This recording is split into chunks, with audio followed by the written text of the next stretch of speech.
Hi, I'm Storm from the Vodafone Tech team. Welcome to our latest how-to video. Today I'm going to take you through setting up your visual voicemail, a service you can use on your iPhone to play, share or delete voicemail messages. Visual voicemail works using your data and doesn't dial into your voicemail service, so you can easily manage your messages at home or abroad without incurring any extra cost. Setting it up is quick and easy.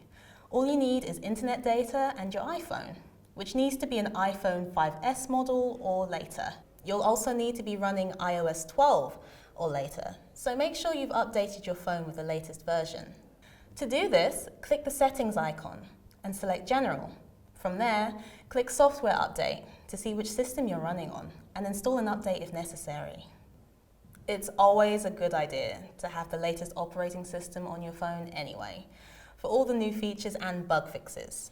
Once you've done that, simply disconnect from the Wi-Fi and text state to 100121 before restarting your device.